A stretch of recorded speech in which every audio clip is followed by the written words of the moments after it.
Hi అండి, ఈరోజు chicken semi gravy చేస్తున్నాను. ఇది బ్యాచిలర్స్ కానీ వంట రానోళ్ళు కూడా ఈజీగా చేయొచ్చు. ఫస్ట్ పాన్ పెట్టి అందులో ఆయిల్ వేసాను, జీలకర్ర, ఆనియన్, పచ్చిమిర్చి కట్ చేసి పెట్టేశాను. అందులో వేసేద్దాం. శుభ్రంగా చికెన్ కడిగి పెట్టాను ఉప్పు వేసి. అందులో కల్లుప్పు, ఒక పెద్ద స్పూను అల్లం పేస్ట్, ఇందులో చికెన్ వేసేద్దాం. ఈ చికెన్ పసుపు వేసేసాను. ఇది బాగా కుక్ అవ్వాలి. ఒక 5 మినిట్స్ మూత పెట్టేద్దాం.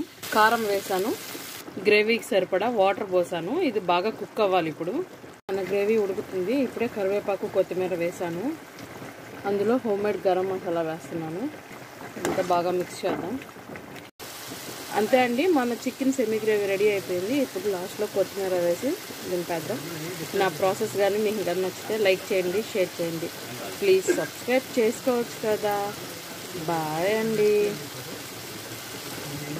చూడండి మన గ్రేవీ ఎంత బాగా వచ్చిందో. ప్లీజ్ సబ్స్క్రైబ్ చేసుకోండి.